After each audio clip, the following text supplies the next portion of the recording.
বিপ্লবী রাসবিহারী বসু, যার নাম শুনলেই রাগে মাটিতে পা ঘষতেন বড়লাট লর্ড হার্ডিঞ্জ। নেহাত বরাত জোরে সেদিন জমের দক্ষিণ দুয়ার থেকে ফিরে এসেছিলেন হার্ডিঞ্জ সাহেব। বোমাটা ছুঁড়েছিলেন বসন্ত বিশ্বাস, কিন্তু পুরো পরিকল্পনার মাস্টার মাইন্ড ছিলেন রাসবিহারী বসু। বসন্ত বিশ্বাস ধরা পড়েছিলেন, তার ফাঁসি হয়েছিল। তবে রাসবিহারীর নাগাল পায়নি বড়লাটের পুলিশ। বাঙালির হাতে ঘোল খেয়েছিল ধুরন্ধর ইংরেজ। বিপ্লবী রাসবিহারীর নামের আগে একটি বিশেষণই উপযুক্ত: দুর্ধর্ষ। পথের দাবির নায়ক সব্যসাচীর মধ্যে রাসবিহারীকেই এঁকেছিলেন কথাশিল্পী শরৎচন্দ্র চট্টোপাধ্যায়। বিপ্লবী রাসবিহারী বসুর বর্ণময় সংগ্রামী জীবন উপন্যাসকেও হার মানায়, কিন্তু সে গল্প আর একদিন হবে। আজকের গল্প শুধুই বঙ্গ সন্তান রাসবিহারী আর জাপানি কন্যা তৌশিকোকে ঘিরে। তবে সে গল্প শোনার আগে প্লিজ সাবস্ক্রাইব করুন ইনফোয়ানা। আর আমাদের চ্যানেলে এই গল্পগুলো ভালো লাগলে প্লিজ সেটা শেয়ারও করুন, আর কমেন্ট বক্সে জানান কেমন লাগলো। তাহলে শুরু করি আজকে রাসবিহারী আর তৌশিকোর গল্প। তখন প্রথম বিশ্বযুদ্ধে কাঁপছে বিশ্ব। সেই সুযোগে ব্রিটিশ ইন্ডিয়ান আর্মির ভারতীয় সিপাহীদের বিদ্রোহের মাধ্যমে দেশ থেকে ইংরেজ শাসন অবসানের বিরাট পরিকল্পনা নিয়েছিলেন বিপ্লবীরা। এই পরিকল্পনারও অন্যতম মাস্টার মাইন্ড ছিলেন বাঙালি রাসবিহারী বসু। কিন্তু বিশ্বাসঘাতকের ষড়যন্ত্রে শেষ মুহূর্তে ভেস্তে যায় সেই পরিকল্পনা। খ্যাপা কুকুরের মতো রাসবিহারীর খোঁজে গোটা দেশ চষে ফেলে ব্রিটিশ পুলিশ। কিন্তু ইংরেজ ইন্টেলিজেন্সকে কলা দেখিয়ে প্রিয়নাথ টেগোরের ছদ্মবেশে 1915-র 12ই মে চিরদিনের জন্য ভারত ছাড়েন রাসবিহারী। যে জাহাজে চেপে কলকাতা বন্দর থেকে জাপানের কোবে শহরে পৌঁছেছিলেন রাসবিহারী বসু, তার নাম ছিল সানুকি মারু।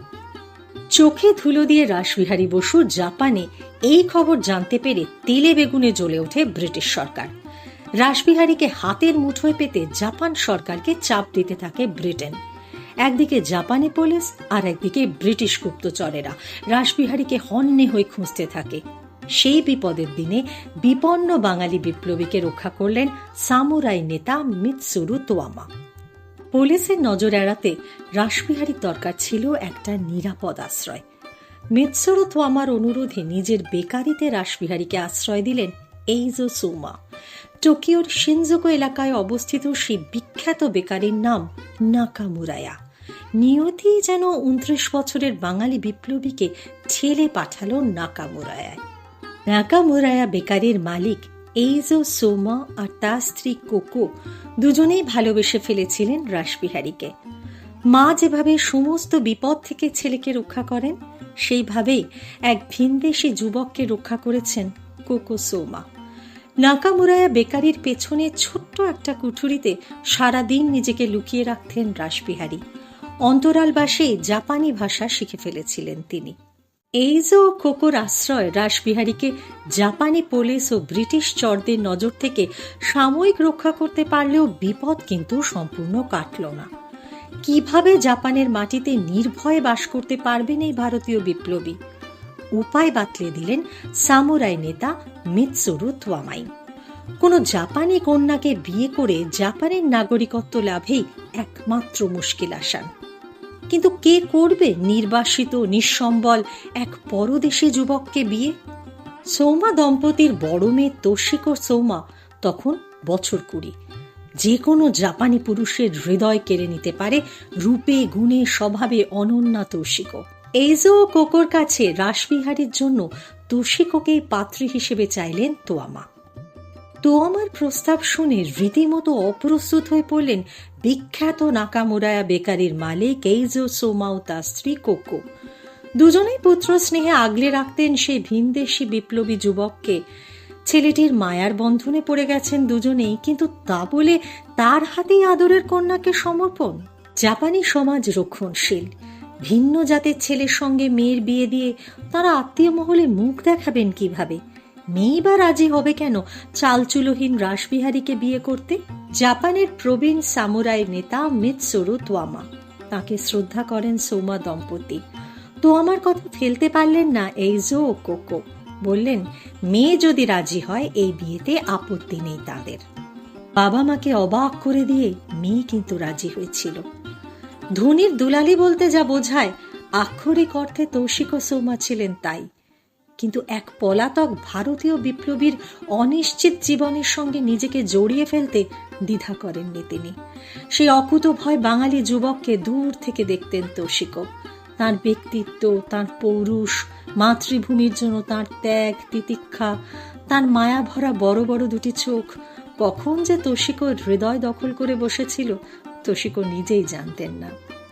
আর রাসবিহারী, তাঁর জীবনে প্রেম মানেই দেশপ্রেম। কৈশোর থেকেই একমাত্র স্বপ্ন ভারতকে স্বাধীন করা। ঘর বাঁধার কথাই কখনো ভাবেননি। বিপ্লবীর জীবনে ফাঁসির মঞ্চে পা রাখাই যে সব থেকে বড় অভিশাপ। কিন্তু প্রজাপতির নির্বন্ধ রোধ দুর্ধর্ষ বিপ্লবীর অসাধ্য। প্রবাসের পরিস্থিতি বাঙালি বিপ্লবীকে বাধ্য করল এক জাপানি কন্যার পাণিগ্রহণে। 1918 9 জুলাই জাপানের রাজধানী টোকিওতে মেৎসুরো আমার গৃহে গোপনে বিয়ে হয়ে গেল রাসবিহারী বসু ও তৌশিকো সোমার। বিয়ের পর বিপ্লবী রাসবিহারী উপলব্ধি করলেন তৌশিকো তাঁর জীবনে ঈশ্বরের পাঠানো উপহার, ধনীর দুহিতা। কিন্তু বাঙালি বোহেমিয়ান বিপ্লবীর সংসারে এসে কি দুঃখ কষ্টটাই না ভোগ করলেন সেই জাপানি কন্যা। বিয়ের 5 বছরের মাথায় 1923 সালের 2রা জুলাই বৈবাহিক সূত্রে জাপানের নাগরিকত্ব লাভ করেন রাসবিহারী বসু। পুলিশের নজর এড়াতে এই 5 বছরে 18 বার বাসা বদল করেছেন রাসবিহারী তৌশিকো। সংসারে অভাব অনটন, পুলিশের তাড়ায় বারে বারে বাসা বদল, তারপরেও দুর্ভেদ্য মানব প্রাচীর হয়ে দাঁড়িয়ে বাঙালি স্বামীকে আগলে রেখেছেন তৌশিকো। জাপানের নাগরিকত্ব লাভে রাসবিহারীর অজ্ঞাতবাস পর্ব কাটল। ততদিনে বসু দম্পতির ঘর আলো করে 2টি ফুটফুটে সন্তান এসেছে।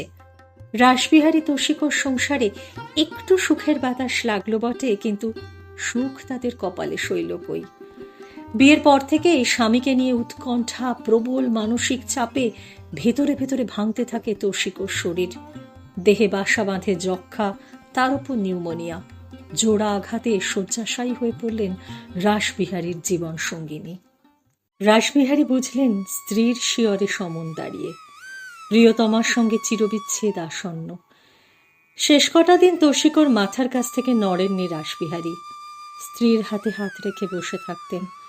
এভাবেই সকাল গড়িয়ে বিকেল হতো, বিকেল গড়িয়ে রাত। মুমূর্ষ স্ত্রীর কানের কাছে মুখ নিয়ে শোনাতেন উপনিষদের মহামন্ত্র। 1924 ভুগতে ভুগতে যখন তৌশিকো সোমা বসুর জীবনদীপ নিভে গেল, তখন তার বয়স মাত্র 28। বাঙালি বিপ্লবীর জাপানি বউ তৌশিকো সোমা বসু। বাঙালি বরের সঙ্গে মাত্র 6 বছরের সংসার তৌশিকোর। শ্বশুরবাড়িতে পা দেওয়ার সৌভাগ্য হয়নি, কিন্তু জাপানে বসেই স্বামীর কাছে শিখেছিলেন বাংলা। রাঁধতে পারতেন বাঙালির রান্না। কিমোনোর পাশাপাশি অভ্যস্ত হয়েছিলেন শাড়িতেও।